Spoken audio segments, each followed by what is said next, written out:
Ako ang inyong Lolo Pael. At ako naman si Kabanong. At ito ang aming kwento.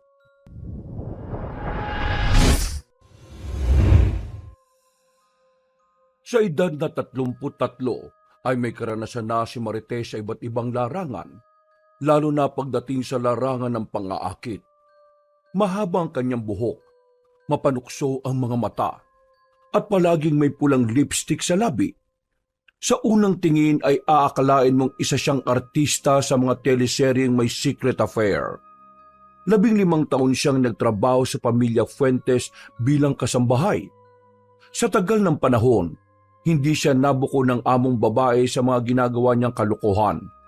Hanggang sa isang gabi ay nadatnan siya ni Aling Janet na nakahubad sa master's bedroom at walang ibang damit kundi ang tie ng among lalaki na si Mang Jackson.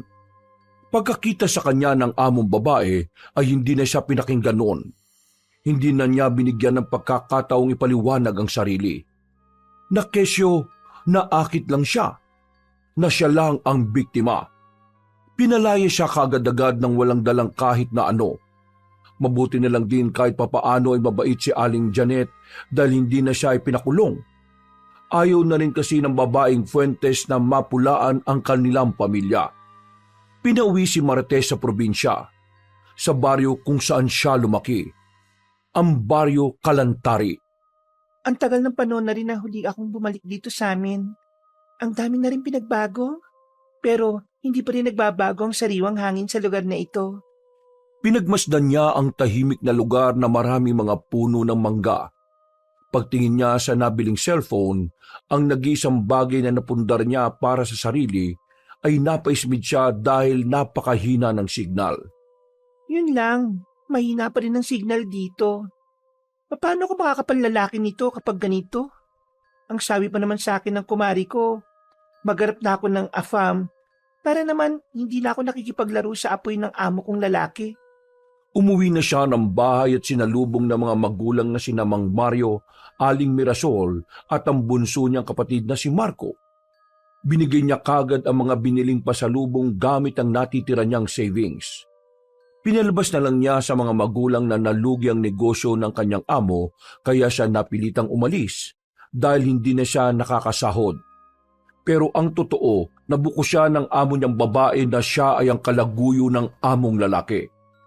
At dahil sanay na sa pagtatrabaho ay hindi rin nakatisang dalaga sa paglalagi lang sa kanilang bahay.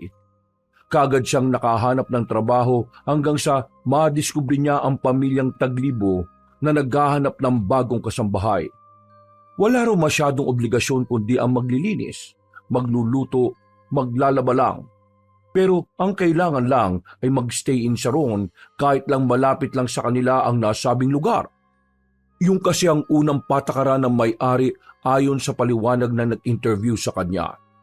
Si Doña Elvira, edad 70, ay nakatatandang kapatid ni Ginoong si Ducio na siya namang magiging amo. Naku, sanay na po ako sa ganyang trabaho, ma'am. Kung sa stay-in naman po, wala rin pong problema. Basta okay lang ang pasahod at may day off din naman po. Matapos silang magkaunawaan ni Doña Elvira ay ipinakilala na sa kanya ang magiging amo. At nang makita niya si Ginoong si Ducio, ay kamuntikan na niyang mabitiwan ang hawak na cellphone. Grabe ba naman kasi ang itsura ng Ginoong sinasabing 50 anyos pa lang? Para lang yung kaidara niya at talagang napakagwapo. Matangkad, may tinig na baritone, makisig ang pangangatawan, maganda ang tindig, matikas na parang action star at may pamatay na mga ngiti.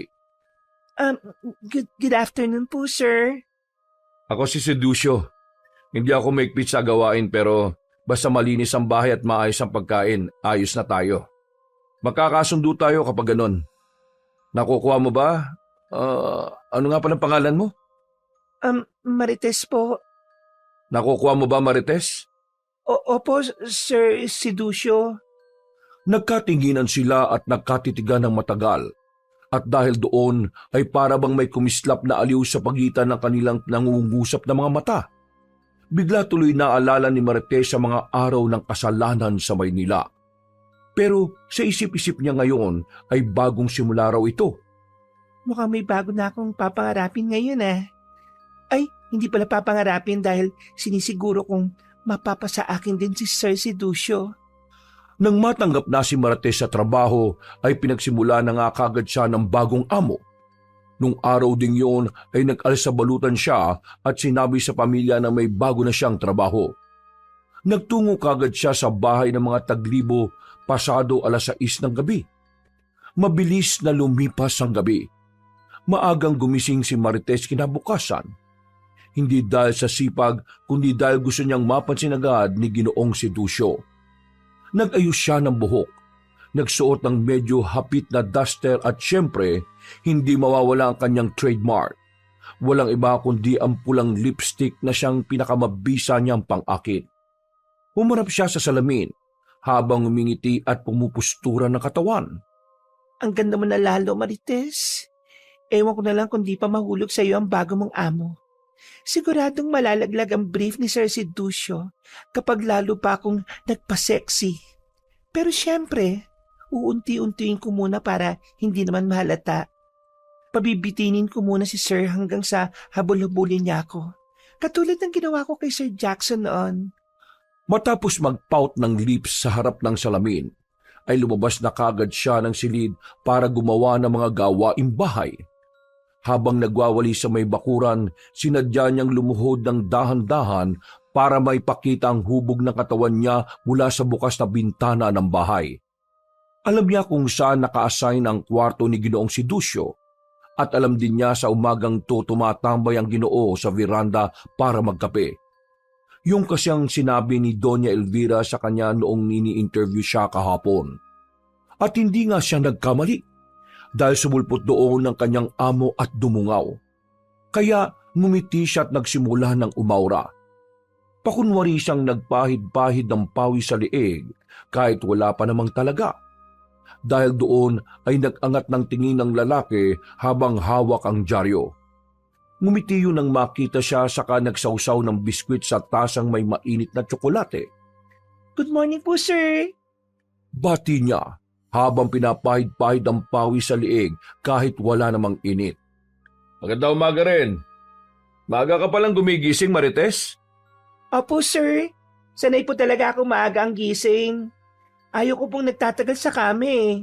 Maliban na lang po kung ano. Ay, ano ba itong sinasabi ko?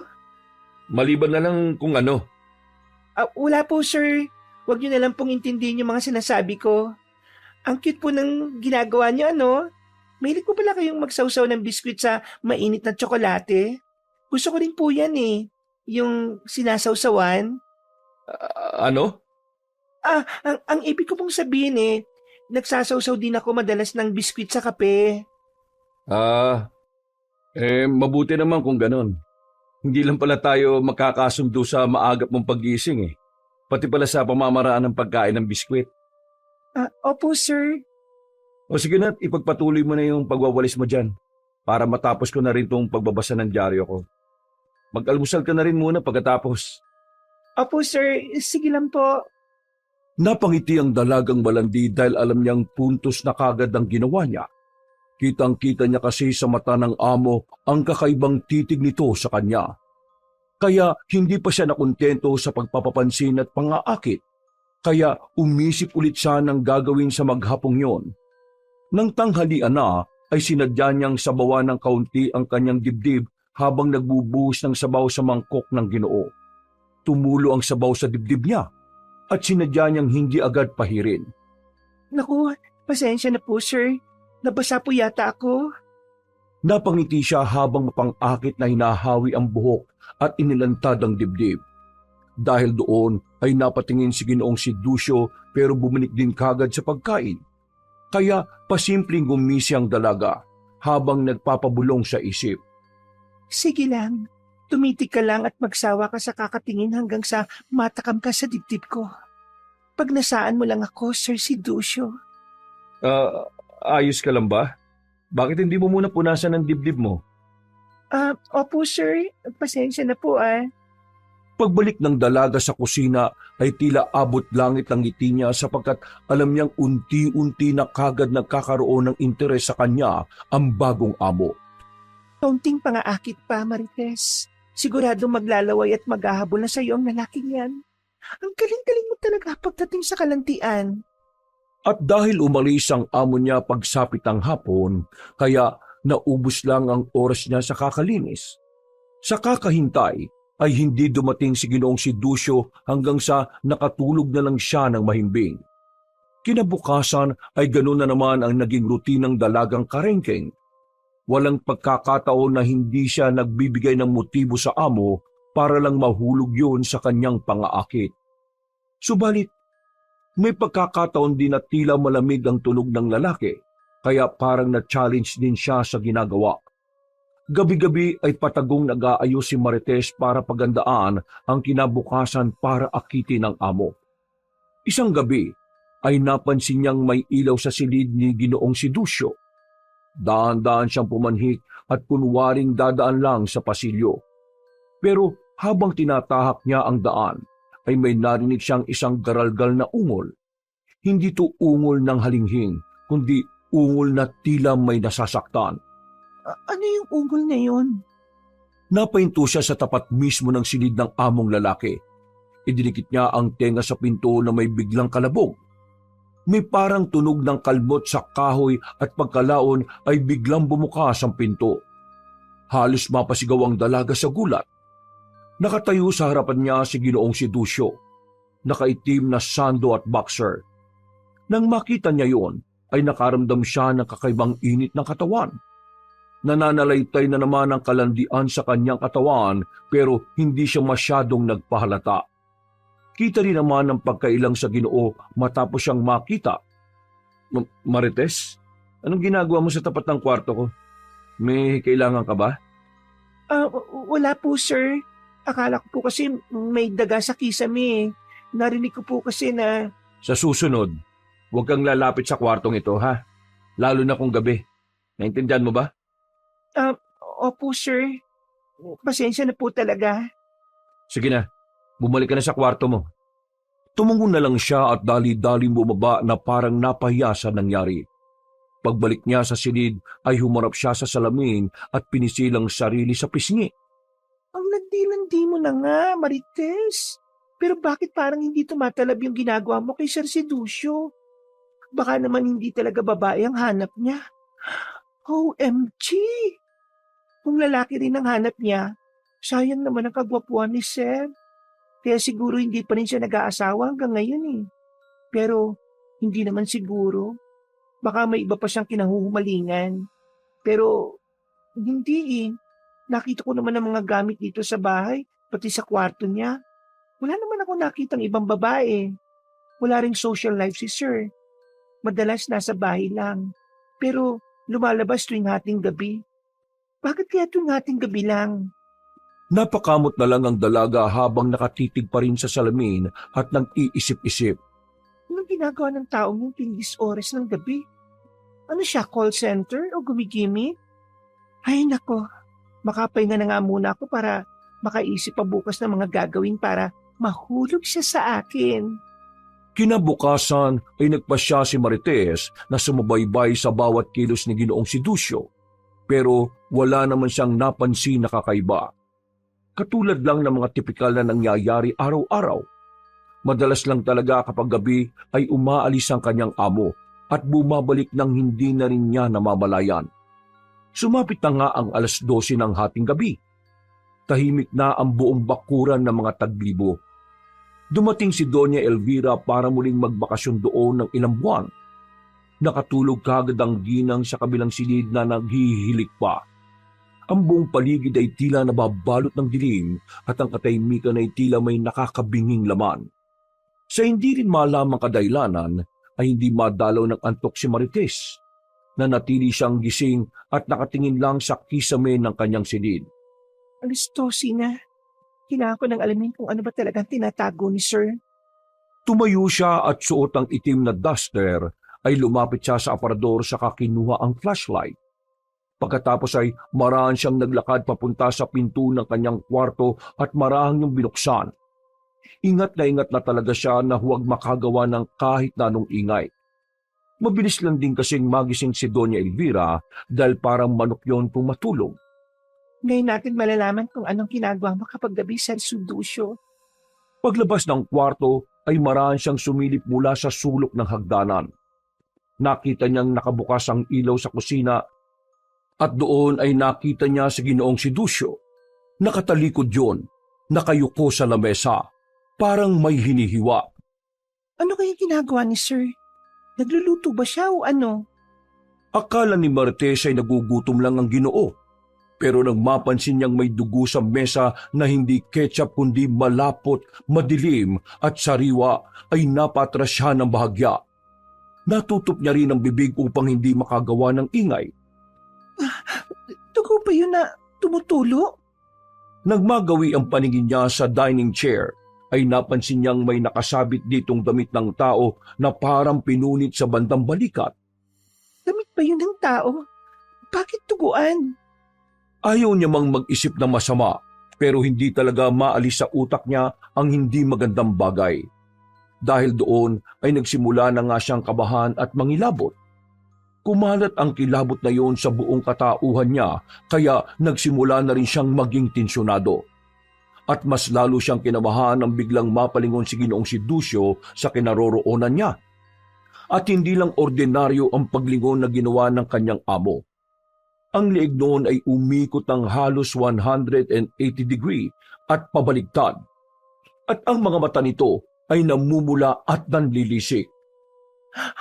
Diyos ko po! Takot na takot si Martes sa nasaksihan niya. Kaya napatras siya subalit bigla namang napaubo sa sobrang pagkasindak. Mabuti na lang ay sinabayan niyo ng isang platong nadaganan ng siko ng Ginoo.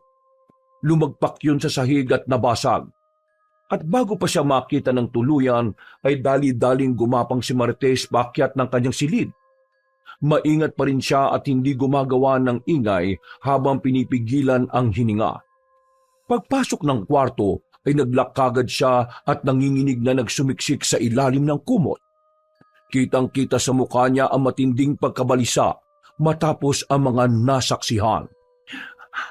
Nakita ba niya ako? Diyos ko po, aswang ba yung nakita ko o halimaw? Halimaw si Sir Siducio. Hindi siya ordinaryong tao. Kung ano-ano na ang pumasok sa isip ng dalaga. Kaya kahit antok na ang mga mata, ay sinisikap niyang hindi matulog. Natatakot kasi siya na baka pagdilat ng mga mata niya ay nasa harap na niya ang halimaw na nakita kanina. Totoo ba talaga yung nakita ko? Baka naman guni-guni ko lang yun. Diyos ko po, gusto ko lang umuwi sa amin. Pagsikat ng araw, kung mabubuhay pa ako ngayong gabi na to, magpapaalam na ako kay Sir at uuwi na lang ako sa bahay namin. Ititigil ko na tong kaibangan na pangaakit ko. Hindi ko itataya ang buhay ko rito. Sa dami ng mga kung ano-anong katatakutan na pumasok sa isip niya, ay hindi na niya namalayang nakatulog na pala siya. Dahil na rin sa pagod ng pag-iisip, kaya yun nangyari. Kinabukasan, nabulaho siya ng tunog ng cellphone kaya napabalikwas siya ng bangon. Pagtingin sa kanyang gadget, ay nakita niyang rumihistro ang pangalan ni Aling Mosang, ang kapitbahay nila na may tindahan na siyang may cellphone lang sa kanilang baryo. Aling Mosang, bakit po kayo napatawag? Uy, Marco, bakit? Ate, pasensya na kung napatawag ako ha. Kailangan po kasi namin ng pera dito sa bahay eh. Ha? Kakapadala ko pa lang Nasa ospital po ngayon si Tatay Mario. Nahit and run po siya ng motor sa bayan. Hindi na nahabol yung siraulong bumunggo sa kanya eh. Kaya ginamit ni nanay yung pera na pinadala mo. Kumusta naman si tatay? Ayos lang ba siya? Sabi po ng doktor, o-obserban pa kaya maraming nireseta sa kanyang gamot. Wala na rin po kaming panggasos dahil sa naubos yung pinadala mo ate. Pasensya na raw po daw, sabi ni tatay. Huwag kayong humingi ng pasensya dahil hindi naman niya kasalanan yung nangyari eh. O sige na, tatawag ako mamaya at susubukan kong bumali sa amo ko. O sige po ate, salamat at mag-iingat ka dyan ha. Pagbaba ng telepono ay napabuntong hininga ang dalaga dahil naalala na naman niya ang nasaksihan kaninang madaling araw. Balak pa naman sana niyang umalis na, pero dahil sa nangyari sa kanyang tatay ay mukhang hindi kagad siya makakaalis sa poder ng pamilyang Taglibo. Naiinis siyang napakamot sa ulo habang humaharap sa salamin. Ay naku, paano ba to? Ano gagawin ko? Pagkatapos magayos ay dumiretso kagad siya sa kusina para magluto ng agahan. Naabutan niya roon si Ginoong si Ducio na naka-long sleeves na puti. Bagong ligo at amoy kolon. Napansin niya ang sugat sa kamay pero hindi niya yung pinagtuunan ng pansin. Ang naalala kasi ng dalaga ay ang nakita niyang pagbali ng ulo noon. Hindi siya makatingin ng diretso sa amo dahil sa nasaksihan niya. Pero para sa lalaki ay tila normal lang ang lahat at parang walang nangyari. Good morning, Marites. Good morning po, sir. Napansin kitang nakatingin dito sa sugat ko sa kamay. Pasensya na kasi kanina madaling araw nagkasugat ako habang naglalagay ng pain sa daga eh. Nakakainis nga dahil pinasok yung bahay natin ng daga. Ang dami talagang daga rito sa baryo eh, no? Aba, may palusot pa talaga si sir. Hindi ako tanga at alam ko kung ano yung nakita ko kagabi. Ano? May sinasabi ka? Wala po, sir. O sige. Para ka kasing bumubulong dyan eh. Lakasan mo yung boses mo kapag nagsasalita ka, ha? Pasensya na po. Ang totoo po kasi, sir, mang-aabala po sana ako sa inyo eh. Oy, bakit? Ano ba yon? Tumawag po kasi yung kapatid ko ngayon lang. Na-aksidente po yung tatay ko kaya kailangan ko ng pera. Baka kung pwede po sanang bumali, kung okay lang. Oo, walang problema. Kung magkano yung kailangan mo, ay Ate Elvira mo na lang kunin, ha? Alam niya na yon. Maraming salamat po, sir. Basta kung tungkol sa pamilya, huwag kang mahihiyang magsabi sa akin, ha? Sige na, at gawin mo na muna yung gagawin mo. Sige po, sir. Salamat po ulit. Nagmamadali na ngang lumabas ng dining area si Marites at gumawa na nga ng mga dapat gawin. Natutuwa naman siya sa nangyari sa pagbibigay ng tulong ng kanyang amo sa kanyang tatay. Pero hindi pa rin nawawala sa isipan niya ang takot sa dibdib. Halos gabi-gabi na naglalaro sa isipan niya ang tungkol sa nasaksihan nung gabing yon. Hindi niya man magawang umalis dahil malaki ang utang na loob niya.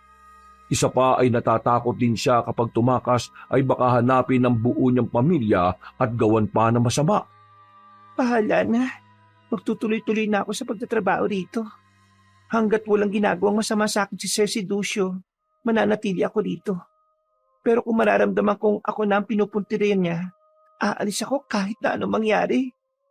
Ang ginagawa na lang ng dalaga sa tuwing may isip ang halimaw na anyo ng kanyang among lalaki, nagdarasal na lang siya hanggang sa makatulog ng mahimbing. At simula nang masaksihan ni Marites ang insidenteng yon, ay hindi na siya naglandi pa sa amo. Hanggat maaari nga ay umiiwas siya sa Ginoo pero napapansin niyang tila ito na nga ang naghahabol-habol at palaging lumalapit sa kanya. Ano kaya ni Ma'am Elvira yung tungkol sa pagkatao ng kapatid niya? O hindi kaya baka pareho silang mga halimaw? Pero wala naman talaga ako nakikita kaiba kay Ma'am eh. Kay Sir lang talaga yung maraming bagay ako napapansin. Ay, Diyos ko. Mawiwintang na ako sa bahay na to.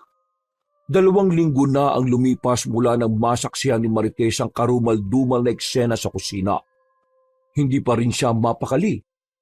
Palagi niya pa rin tinatanong sa sarili kung guni-guni lang ba yung gawa ng antok o kung totoong may tinatago si Ginoong si Ducio. Isang bagay na dapat ikatakot. Nito kasing nakalipas na araw at gabi ay wala siyang napansing kakaiba sa ikinikilos ng among lalaki. Kaya para tuloy siyang tanga na inaalam sa sarili kung nasisiraan na nga ba siya ng bait o hindi. Habang nagsasampay ng labada sa likod bahay, napansin niya ang mga kapitbahay na tila umiiwas kapag nadaraanan ng bakuran na kanilang bahay. Makilang beses niyang naririnig ang ilang tao na tila pinag-uusapan siya, pati ang pamilya ng Taglibo. Naabutan pa nga niya na may 2 alis sa gilid ng kalye na nagbubulungan. Nang maglakad siya palapit, bigla silang umiwas at nagtungo sa kabilang direksyon. Ano bang meron dito? Parang may tinatagong buong baryo na hindi ko alam Patungkol pa to sa sikreto ng amo ko? Dahil sa mga narinig niyang bulumbulungan ay hindi na siya nakatiis pa. Pagsapit ng gabi ay natsyempo niya si Doña Elvira kaya masinsinan at seryoso niya itong kinausap habang minamasahe ang likuran. Doña Elvira, may itatanong po sana ako kung hindi po kayo busy. Sige lang, Marites. Ano ba yung itatanong mo? Kung tungkol doon sa tulong ng bunso kong kapatid, huwag mong alalahanin yon. Sabi naman niya hindi niya yun iaawa sa sahod mo. Tulong niya talaga yon sa tatay mong naaksidente. Hindi naman po tungkol doon, madam. Pero salamat po pala ulit sa tulong na yon. Walang anuman. Ano nga ba talagang itatanong mo? Matagal na po ba kayo dito sa Barrio Kalantari? Sa pagkakatanda ko 5 taon na magmula nang lumipat kami dito ni si Ducio. Pero ang pamilya namin ay matagal nang may ugat sa lupaing ito.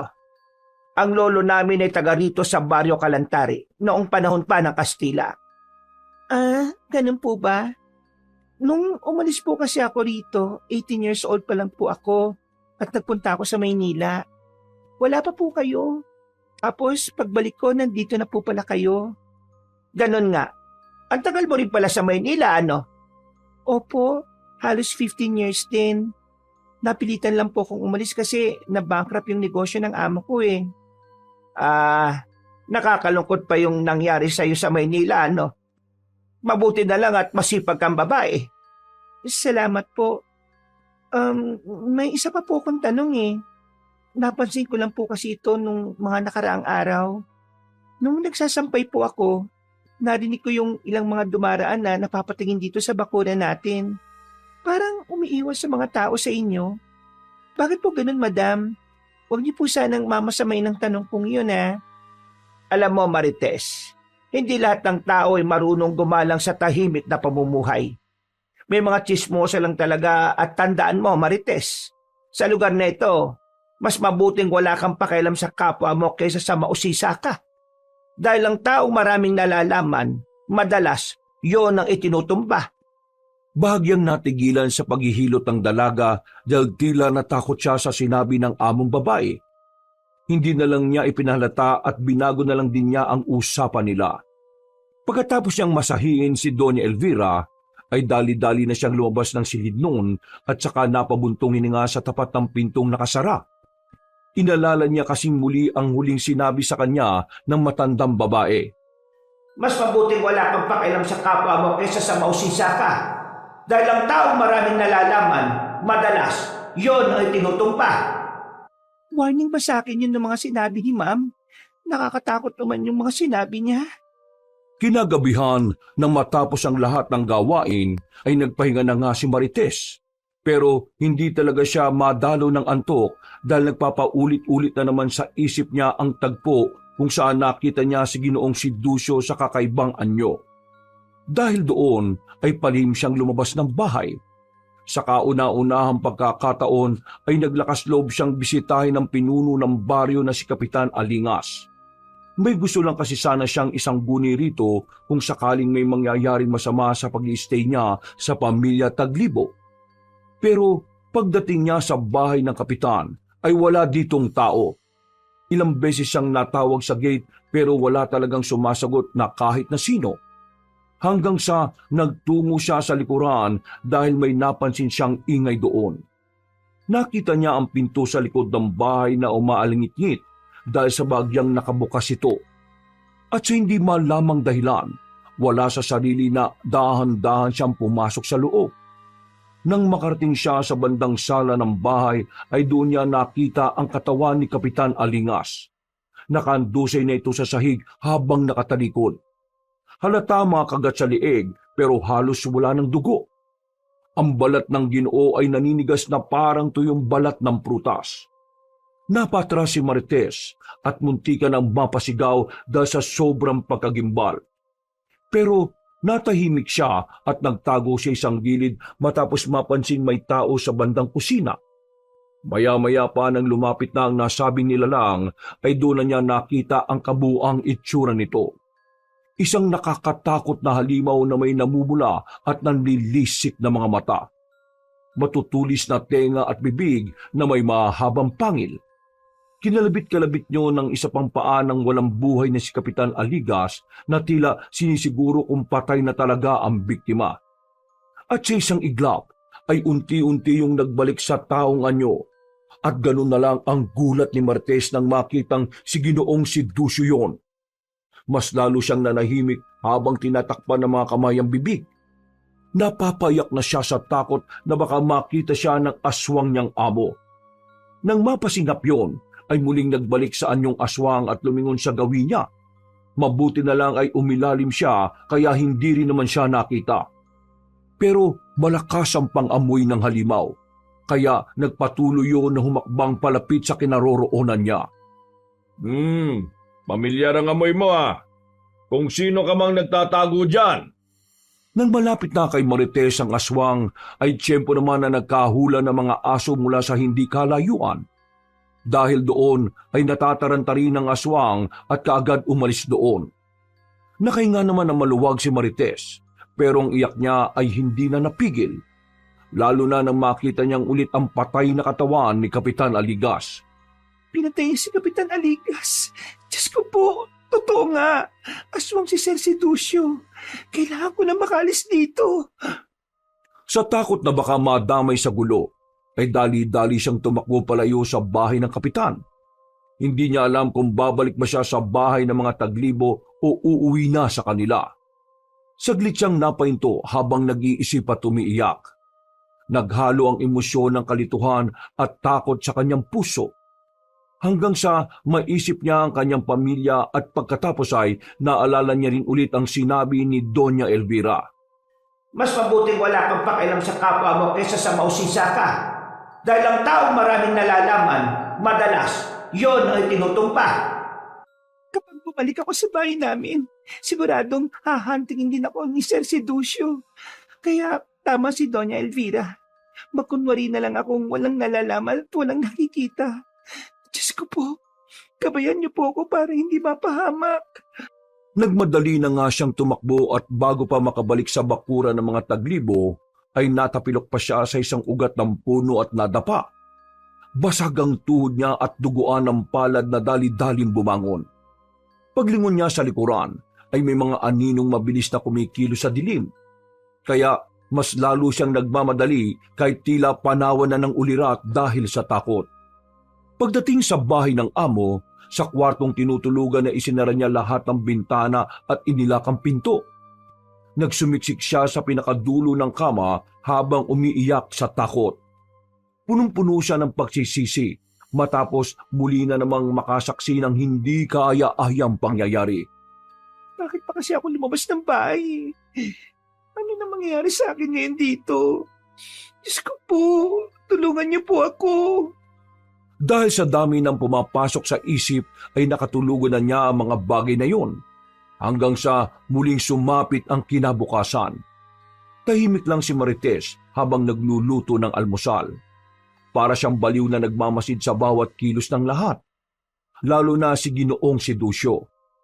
Ang bango naman ng sinangag mo ngayon, Marites Hindi kagad nakasagot ang dalaga nang biglang sumulpot ang among lalaki.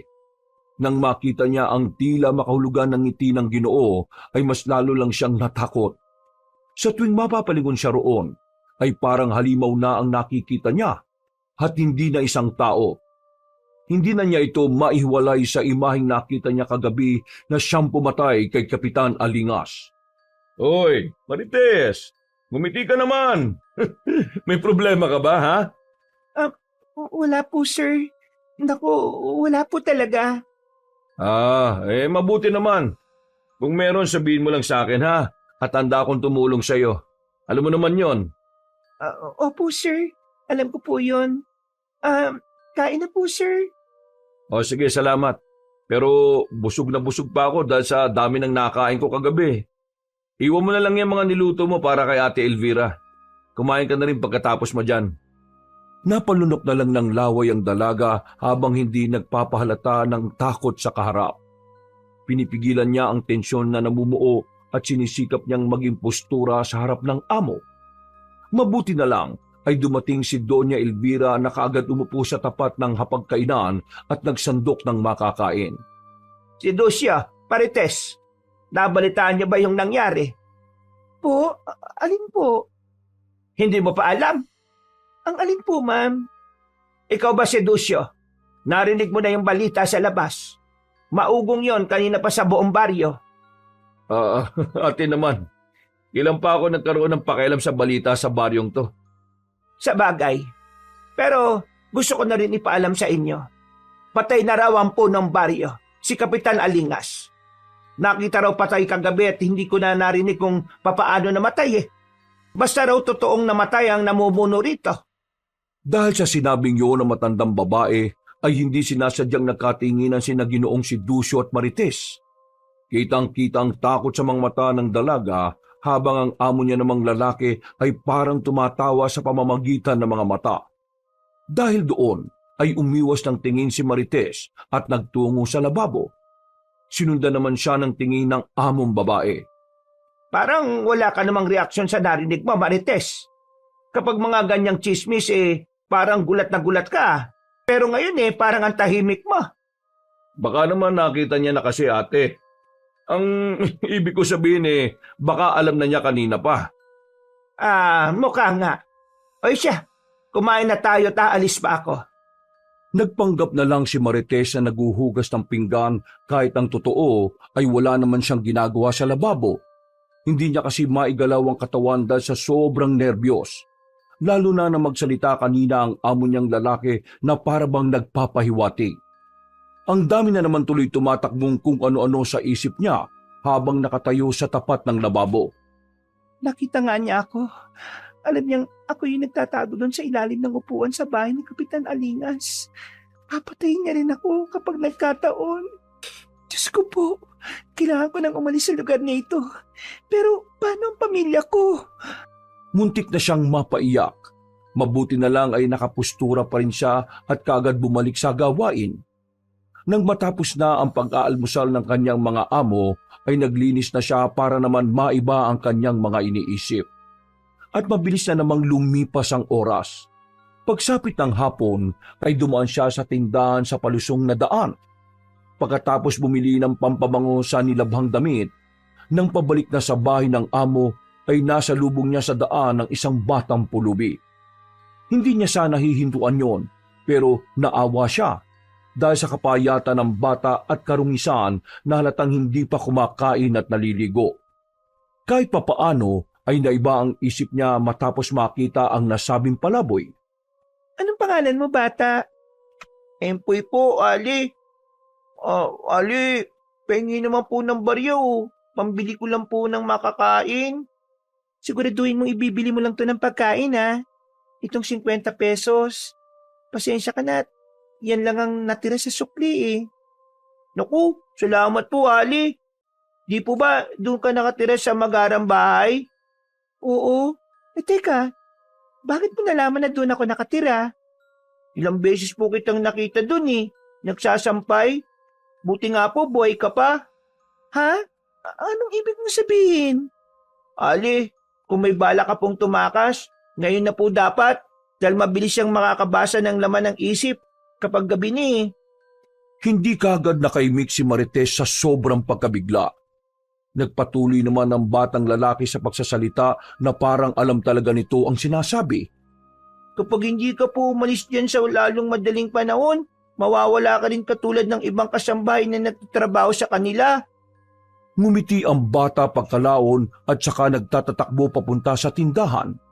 Sa sobrang pagkagulat naman ni Marites ay tila natulala na lang siya hanggang sa mawala na sa paningin niya ang batang lalaki. Pagbalik niya sa bahay ng mga taglibo ay tila musikang paulit-ulit na nagriritmo sa utak niya ang mga sinabi ng batang si Empoy. Hindi niya tuloy alam kung paniniwalaan niya ang mga sinabi noon o magsasawalang bahala na lang siya. Nang lumalim na ang gabi, habang nasa kwarto ay paunti-unti na ngang nag-iimpake si Marites. Dala ang kanyang bag ay lumabas na nga siya ng bahay pero nakita niyang nakatayo si Ginoong si Ducio sa tapat ng pintuan. Oh, saan ka pupunta, Marites? Sir, magpapahangin lang po. Magpapahangin ka ng nakabag? Ano po kasi, sir? Huwag mo kong gagawing tanga, Marites. Akala mo ba hindi ko malalaman ang plano mo? Tatakas ka sa bahay na to dahil nalaman mo ang sikreto ko, hindi ba? Nakita mo kung paano ko patayin si Kapitan Alingas. Kaya sa tingin mo ba papayag akong makaalis ka ng buhay? Sir, parang awa niyo na po. Palisin niyo na po ko dito. Pangako po, hindi ako magsusumbong kahit na kanino. Kahit po sa pamilya ko. Sinungaling! Bakit ka nagpunta sa bahay ni Kapitan Alingas? Hindi ba para magsumbong patungkol sa akin? Sa tunay kong pagkatao? Sa pagiging mandurugo ko? Totoo yan, sir. Hihingi lang po sana ako sa kanya ng payo. Huwag mo nang bilugin ang ulo ko, Marites!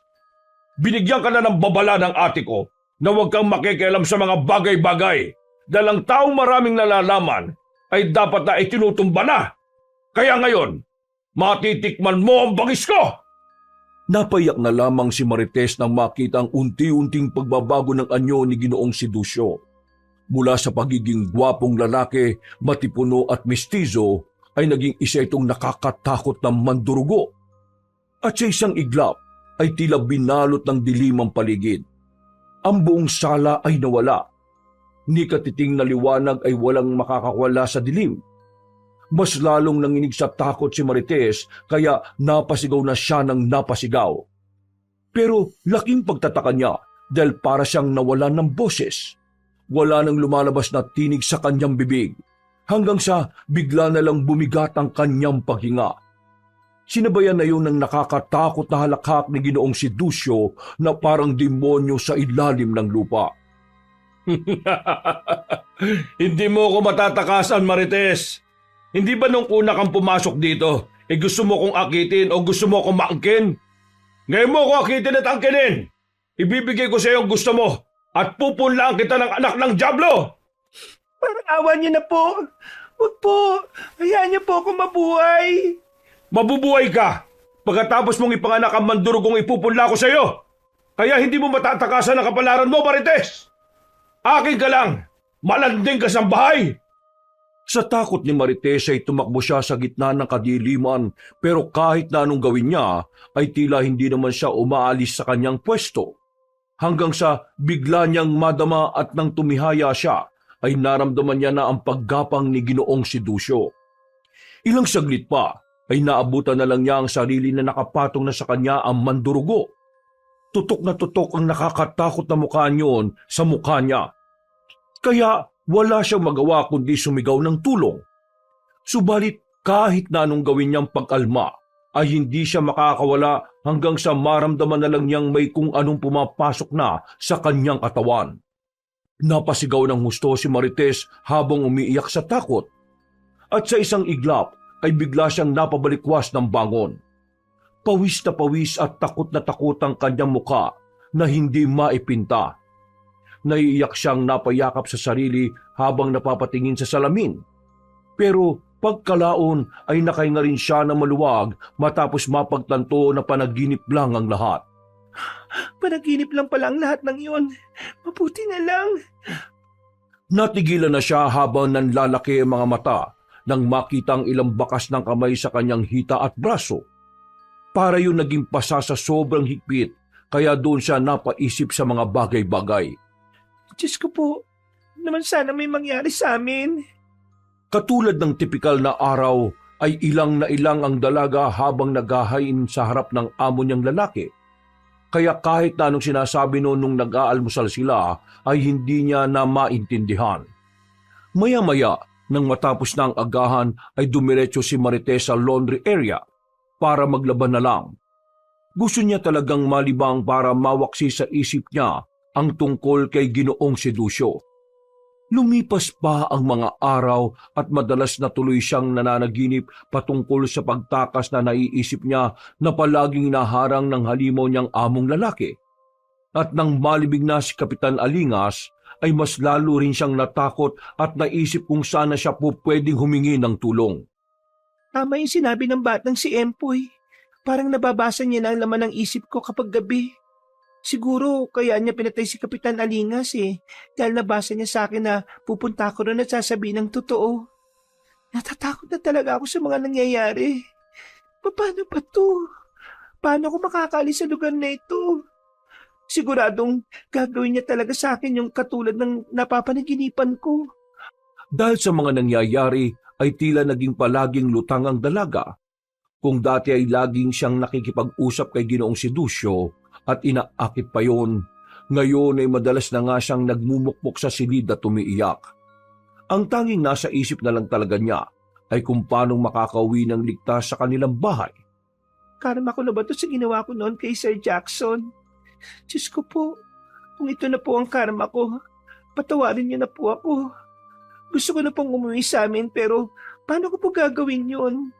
Alam kong kapag umalis ako ng bigla o kahit magpaalam, siguradong hindi ako titigilan ng amo kong lalaki na halimaw. Natatakot po ako. Natigilan na siya nang marinig na may kumatok sa kanyang silid. Nang marinig ang boses ni Doña Elvira, ay inayos niya kagad ang sarili at binuksan kagad ang pinto. Magandang araw po, madam. May ginagawa ka ba o nagpapahinga ka? Ayos lang bang maabala ka, ha Marisa? Madam Elvira, ano po ba yon? Aalis kasi ako ngayon.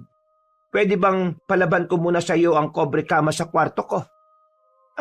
Sige po. Bibili lang ako ng detergent. Naubusan na po kasi tayo eh. O sige. Bumili ka na muna sa tindahan. Pero mamaya pagpunta ko sa pamilihan isasabay ko na rin yung mga yan. Kunin mo tong 500 pambili ng panlaba tapos yung sukle sa'yo na. Maraming salamat po. Pag-alis ni Doña Elvira ay ginawa na niya ang pinag-uutos noon. Napansin niya rin na wala si Ginoong si Ducio kaya kahit na papaano ay nakaramdam siya ng pagkakampante. Pagpunta ng tindahan ay naabutan niya ang ilang mga tsismosang kausap ang isa sa pinakamayabang na lalaki sa kanilang lugar na si Polo. Habang naghihintay na mabigay ang kanyang binili, ay tila tulala siya dahil iniisip pa rin ang tungkol sa pagiging aswang ng amo niyang lalaki. Hoy Marites, tulala ka na naman dyan ah. Anong meron? Ikaw pala yan, Polo. Ngayon lang kita nakita ulit dito ah. Para ka namang lutang ngayon ah. Bakit? Na-stress ka ba sa amo mo ngayon? Napapaisip ka ba na umalis sa trabaho mo? Wala. Pagod lang siguro ako. Dami kasing ginagawa, tapos mag-isa lang ako ron. Ayaw pa kasi nila, sir, na mag-hire ng ibang kasambahay eh. Ang sabihin mo, wala na kamong gusto magtrabaho sa mga yan. Ikaw lang talaga nagtyaga dyan sa mga taglibo na yan eh. Porque gwapo yung amo mo, no? Hindi naman sa ganon. Sus, kunwari ka ba? Yung mga nagtrabaho dyan sa kanilang lahat yan ang sagot sa tinatanong ko. Pero, nasa na sila ngayon? Nasaan na nga ba? Ang dalawang nauna sa'yo, hindi na alam kung nasan ngayon. Tapos yung isa nandun sa mental ngayon sa lungsod. Yung sinundan mo naman, hindi na rin nakita. Alam mo, hindi sa tinatakot kita. Marites, kalat na rito sa baryo tungkol sa pagkatao ng amo mong nagpupugi-pugian. Hindi siya mangkukulam. Isa siyang aswang. Hindi nakaimik ang dalaga. Napalunok lang siya ng laway dahil alam naman talaga niyang totoo pero hindi lang niya masabi. Hindi niya kayang sabihin na ang dating crush-worthy na amo niya ay isa palang halimaw. 5 taon simula nang lumipat sila dito. Yung mukha nung amo mong lalaki, hanggang ngayon, gano'n na gano'n pa rin. As in, wala siyang pinagbago. Nakakapagtaka, di ba? Samantalang yung nakatatanda niyang kapatid kumukulubot na ang balat. Mahilig lang siguro si sir sa skincare. Skincare ang putya. Baka kamo yung mga biktima niya ang skincare niya. Sabi ng lola ko ganun daw ang mga mangkukulam. O kung hindi siya mangkukulam malamang siya yung tinatawag ng lola ko na mandurugong aswang. Sa pagkain nila ng sariwang dugo at karne ng tao, para silang lalong bumabata. Hindi naman siguro. Ay nako, pinagtatakpan mo pa yung amo mo. Siguro, natakot ka na nun, no? O nagayuma. Ay nako, habang hindi pa huli ang lahat sa iyo, Marites, umalis ka na. Kung kailangan mo ng tulong, huwag kang mahiya sa akin dahil pupuntahan ka naman nila Rava at Rex. Magsabi ka lang. Hindi na pinansin ni Marites ang sinasabi ng lalaking mayabang. Napansin kasi niya na mula sa hindi kalayuan, merong nagmamasid sa kanya. Hindi niya yun sinabi sa mga nasa tindahan. Kinuha na lamang niya ang pinamili at naglakad palayo. Habang nagmamadali sa paglalakad, ay napaisip din siya sa mga sinabi ni Polo. Pinagnilay-nilayan niya ang mga yon hanggang sa mauwi siya sa isang konklusyon. Oo nga no, bakit nga pinagtatakpan si Sir Siducio kanina kay Polo at sa iba pa? Pwede ko naman sabihin ng mga nakita ko para matulungan nila ako. Bakit dito yung ginawa? Napatingin siya sa hawak na pinamili. Kitang-kita at ramdam na ramdam niya ang panginginig ng kalamnan niya, kaya tila nasagot na ang tanong niya sa sarili. Natatakot siya, hindi lang para sa buhay niya kundi para sa buhay ng mga magulang at kapatid niya.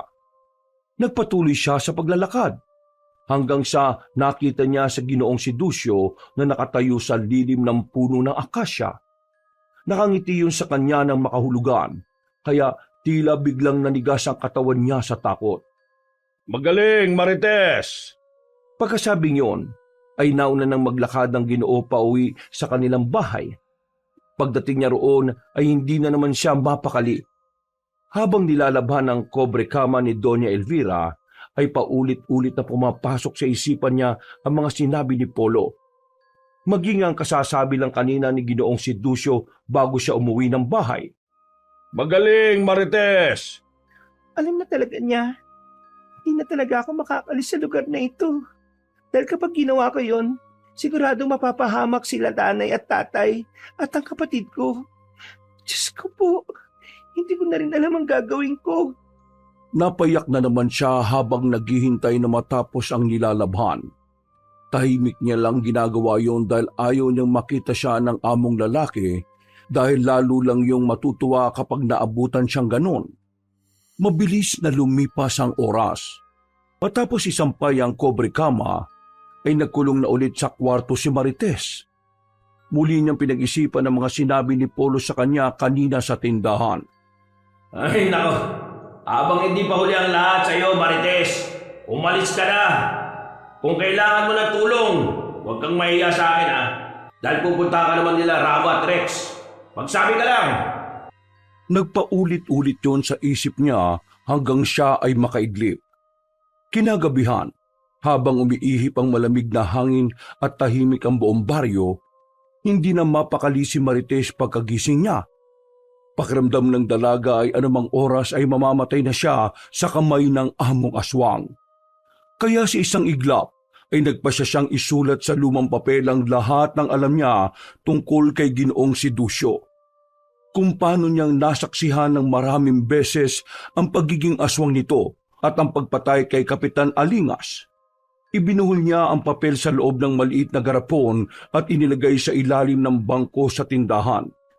Iniisip niya kung may mangyari sa kanya, may makababasa pa rin ng katotohanan. At nang magsara na ng tindahan si Aling Mosang, ay nakita niya ang garapon at nabasang laman ito. Nagulat ang ginang kaya kagad ibinalita kay Polo, Rava at Alex, pati na sa iba ang tungkol dito. Samantala, naghintay naman si Marites sa kanyang silid sa pag-asang makikita nga kagad ang tinago niyang sulat sa garapon. Alam niyang kapag nakita yun ni Polo, ay siguradong tutulungan siya kagad noon. Kahit mayabang at pilyong binata, ay hindi naman kasi yun duwag. At mabilis na lumipas ang oras. Pagsapit ng 12:00, ay narinig na nga ni Marites ang nakakatakot na ingay sa labas ng kwarto. Nanginig na naman siya sa takot dahil doon. Sana matapos na po ito, Panginoon. Iligtas niyo po ako sa lugar na ito at alisin. Gusto ko na po umuwi sa amin. Magatid na po kayo ng tulong.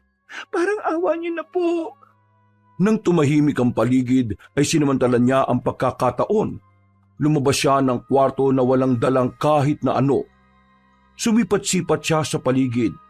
At nang makitang wala ang amo, ay hindi na siya nag-aksaya ng oras. Pupunta sana siya sa tindahan ni Aling Mosang pero narinig niya na naman ang nakakatakot na ungol ng aswang sa paligid. Kaya lumihis siya ng landas.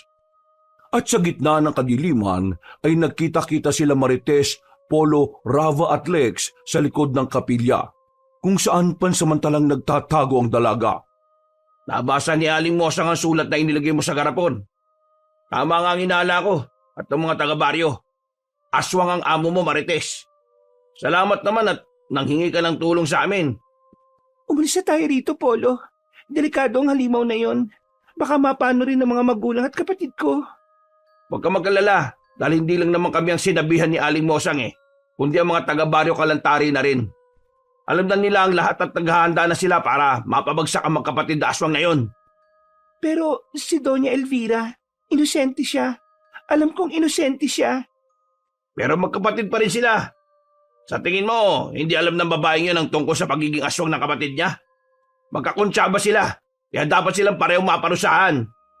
Pagkatapos nilang mag-usap ay nilibot nila ang baryo kasama sina Rava at Lex. Hinihintay nila ang mga kababata at kakilala nila sa pagkukumpuni ng tricycle pero na may lihim sa pagsasani ng arnis. Naganda na rin ang mga opisyal ng baryo para sa pagsalakay sa aswang dahil ipagiganti nila ang nangyari kay Kapitan Alingas. At sa hindi inaasahang pagkakataon ay isang malalim na ihip ng hangin ang sumiklab. Lumitaw si Ginoong si Ducio mula sa dilim. Nakasuot pa rin siya ng puting kamesa di chino pero ang kanyang balat ay nagbabago. Unti-unting nangingitim at ang mga mata niya ay nagliliyab na parang labang. Kitang-kita ang galit sa kanyang muka habang pinagmamasdan si Marites na takot naman. Ngumiti siya ng mapakla na parang nang uuyam at isa-isa niyang minasdan ang lahat. Napagandaan niyo pa talaga ako, ha? Isang palaban na kasambahay at 3 bagitong mayayabang na wala namang alam. Handa na ba kayo mamatay ngayong gabi? Hindi ba kami matatakot, aswang? Hindi natin kailangan mag-away. Ibalik niyo sa akin ang kasambahay ko tapos ang usapan. Hindi mo siya mag-aari, no? Marites, alam kong naiintindihan mo ang gusto kong sabihin. Kung ayaw mong dumanak ang dugo ngayong gabi, sasama ka sa akin at babalik tayo sa bahay na matiwasay. Sinabi lang hindi siya sasama sa iyo Umalis ka na dito. Umalis na kayo mga taglibo sa baryo namin. Inuubos niyo talaga ang pasensya ko, ha? Tandaan mo to, Marites. Kapag namatay ang mga lalaking yan, wala kang ibang sisisihin kundi ang sarili mo at wala nang iba. Hindi ba sinabi na sa iyo ng ate ko na mas mainam na manahimik ka na lang para walang gulo? Kung hindi mo pinagkalat ang tungkol sa pagiging aswang ko, magiging maayos pa sana ang lahat Pero dahil sa ipinamalita mo na sa buong baryo tungkol sa akin, sinisiguro kong uubusin ko lahat ng narito at ikaw ang ititira ko. Puro ka satsat! Huwag mo takutin si Marites. Kami ang harapin mo. Huwag kang aswang ka At sa tingin mo, kaya mong ubusin ang mga taga-baryo. Kami pa lang, sinisiguro ko siyang mamamatay ka na kahit wala pang mga tulong. Tingnan natin! Doon na nga nagsimula ang laban dahil kagad sumugod si Ginoong si Ducio. Napakabilis ng kilos niya na halos hindi makita ang bawat galaw. Pero sinalubong siya ni Lex gamit ang 2 baston ng arnis. Sumalpok ang kahoy sa makunat na balat ng halimaw, pero hindi ito nasaktan. Si Rava naman ay naghagis ng asin sa mata ni si Ducio at agad na napaurong ang halimaw. Napasigaw yun sa kirot kaya habang nagtatanggal ng puwing sa mata ay galit niyang pinagmasdan si Rava na nakangisi naman. Walang iya ka. Wala kang kwentang tao. Ikaw ang uunahin kong hinayupa ka. Asin lang pala ang katapat mong halimaw ka Iyabang-yabang mo pa. Rava, Lex, sabuyan niyo pa siya ng asin sa mata para mamatay niya ang hayop na yan. Pulbusin na natin siya bago pa dumating yung ibang mga kasama natin. Pagtango ng 2 kaibigan ni Polo ay sumalaki na nga ulit ang mga yon. Siya naman ay humanap ng paraan para maabot ang kalaban na lumulundag-lundag sa mga puno. Marites, magtago ka lang dito sa gilid ng kapilya. Sasalakayan ko siya para matapos na to. Huwag mo kong iwan dito, Polo. Narinig mo naman ang sinabi niya. Kukunin niya ako at kapag nangyari yon, siguradong hindi na ako makakabalik pa. Huwag mong sabihin yan. Hindi ka mapapano dahil nandito kami nila Rava at Lex. Magtiwala ka lang at magtago rito. Parating na rin naman ang mga iba nating taga-baryo kaya kaunting hintay na lang. Sige, mag-iingat kayo, Polo. Oo, para sa'yo, mag-iingat ako. Pagkasabing yun ng binatang mayabang ay umalis na kagad siya. Pagharap niya sa mga kaibigan niya ay tila nadedihado na mga yon kaya gumawa na kagad siya ng paraan. Gamit ang kanyang pilak na kutsilyo ay umakyat siya sa bubungan ng kubo. Mula roon, tinalo niya ang lalaking aswang na nakadambalang sa sanga ng puno. Ngayon, tikman mo tong patalim ko! Mararamdaman mo ang hapti ng pilak na kutsilyo ng lolo ko! Napaurong si Ginoong Sidusyo kaya dumaplis lang ang pagtama ng nasabing kutsilyo. Dahil naman doon ay kaagad na umiwas din si Polo sapagkat sumablay siya sa pagsaksak sa kalaban. Ngumiti ang aswang at mabilis siyang bumawi. Hinampas niya si Polo pero di niya tinamaan dahil nakaiwas ang mayabang na binata. Tumalsik ang lalaki sa gilid ng puno pero hindi naman ito masyadong nasaktan. Dumugulang ang bibig niya dahil sa tama ng aswang. Ayos ka lang ba, Lex? Tumangutango ang lalaki habang pinupunasan ng labing dumudugo.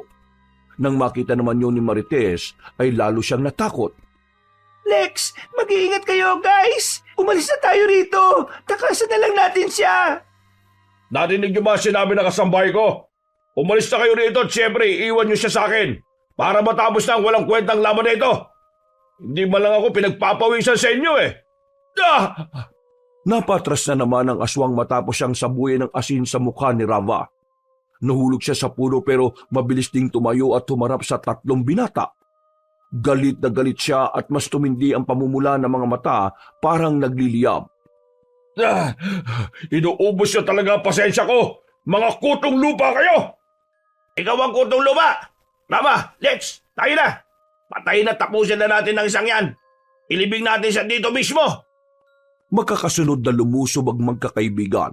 Si Lex sa kaliwa, si Rava sa kanan, at si Polo sa pinakasentro. Galit na galit namang dumipensa ang aswang sa 3 binata. Pinukpok ni Lex ng arnis ang binti ng halimaw habang si Rava ay muling nagsaboy ng asin. Nang iharang ng aswang ang mga kamay sa muka ay sinamantala na yon ni Polo. Siniguro niyang tatamaan na sa pagkakataong yon ang kanyang target. Sinaksak niya nga sa tiyan si Ginoong Sidusyo pero ganun na lang ang gulat nilang 3 nang mahawakan yun ng aswang. Ngumiti yun sa kanila at saka matikas na tumindig dahilan para bigla na lang silang matigilan. Ano? Ano mo sinasabi mo kanina? Ha? Papatayin na tatapusin niyo ako at ililibing dito mismo sa lugar na ito? Nagpapatawa ba kayo? Walang iya ka! Bitiwan mo ang kutsilyo ko! Ah! Tumalsik na si Polo dahil inundayan siya ng aswang ng malakas na suntok sa muka. Sinubukan niyang tumayo pero tila umiikot ang kanyang paningin sa lakas ng tama sa kanya. Nanlabo ang kanyang mga mata kaya hindi na niya nakita ang nangyari. Narinig na lang ni Polo ang malakas pero tila nakakabinging sigaw ni Marites na halatang takot na takot. Paano kasi ay kitang-kita ng dalaga kung paanong durugin ni Ginoong Sidusyo ang ulo ni Rava na parang pakwan. Pagkatapos ay biniyak naman ito ang tiyan ni Lex at hinigit ang laman loob na parang nagtatanggal lang ng hasang ng isda. Halos masuka-suka si Marites sa mga nasaksihan. Pero wala siyang nagawa kundi ang sumigaw ng sumigaw at umiyak ng umiyak dahil sa nangyari. Pagkatapos bumalandra ng mga patay at dugo ang katawan ni na Rava at Lex sa sahig, saka humakbang ang mandurugong aswang palapit sa natutulig pa rin si Polo. Para na siyang nabibingi dahil sa lakas ng pagkakasapak kanina ng aswang. Polo, takbo! Bilis naman! Wala! Parang awa mo na! Anong nangyayari? Polo, takbo na! Papatay ka na rin niya! Umalis ka na! Bago pa matapos ng dalaga ang pagsasalita, ay binitbit na ni Ginoong Sidusyo si Polo sa leeg. Nagkakakawag naman ang binata habang niaangat siya ng walang awang aswang. Awa mo na! Bitiwan mo na si Polo! Wala siyang kasalanan dito! Sige na, sasama na ako sa iyo, Sir Sidusyo! Tama na po! Pakiusap! Niklod ka muna sa akin. At patunayan mong totoo sinasabi mo na galing talaga sa puso mo, Marites. Nagmamakawa ko sa iyo, sir. Itigil mo na po ito. Huwag po siyang patayin. Nakikiusap po ako sa inyo. Magpalit na po ako at magiging kasambahay niyo. Uwi ko po ng lahat ng libre. Walang bayad. Magsisilbi po ako sa inyo hanggang sa mamatay ako. Mabuti naman kung ganon. Natutuwa ko dahil ngayon ay naiintindihan mo na wala kang kawala sa akin. na hindi mo ko matatakasang kahit saan ka magpunta. Opo, sir. Naiintindihan ko na po. Hindi na po ko uulit at ibaba niyo na po si Polo. Nahihirapan na po siyang huminga. Talaga ba? Ha? Sa halip na bitiwan ng pagkakasakal, ay mas lalo pang hinigpitan ni Ginoong si Ducio ang maugat niyang kamay sa liig ng kaawa-awang binata. Dahil sa hindi na makahinga ay parang luluwa ng mata ni Polo at lumalawit na ang dila sa sobrang paghihirap. Hanggang sa ginawa na nga ng demonyong aswang ang hindi inaasahan ni Marites. Tuluyan niyang hinigpitan ng pagkakasakal hanggang sa madurog ang leeg ni Polo. Bumulwak ang masaganang dugo sa lieg, bibig, mata at tenga ng kaawa-awang binata. Saka yung tuluyang nawala ng buhay. Nanlaki ang mga mata ni Marites sa pagkabigla at para siyang mababaliw sa nasaksihan.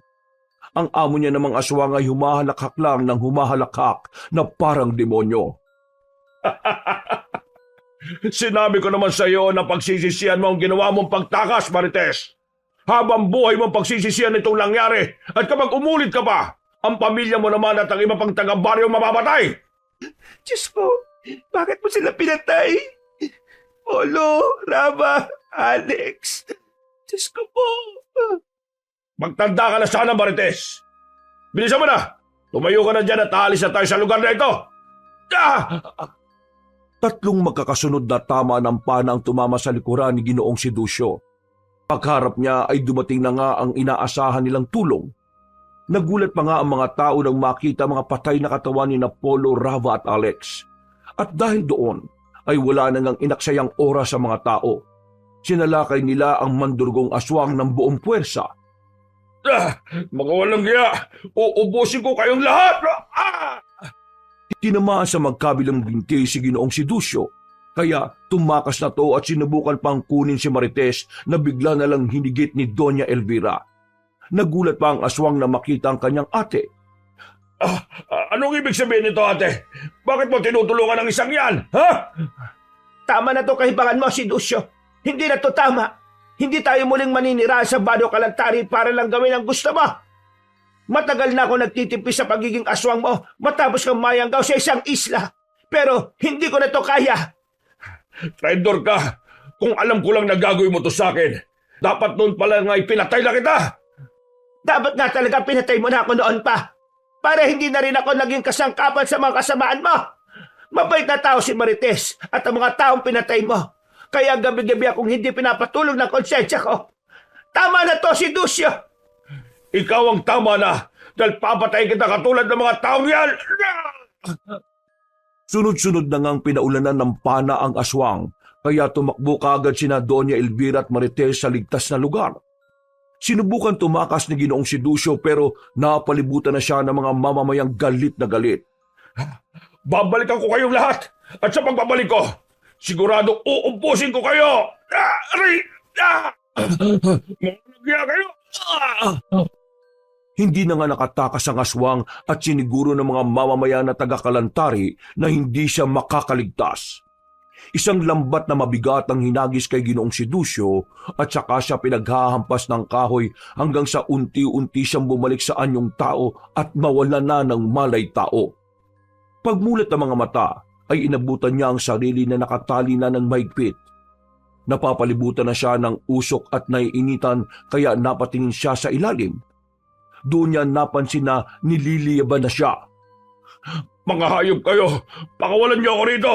Pakawalan niyo ako dahil... Susunod ka dito hanggang sa pagdating mo sa impyerno!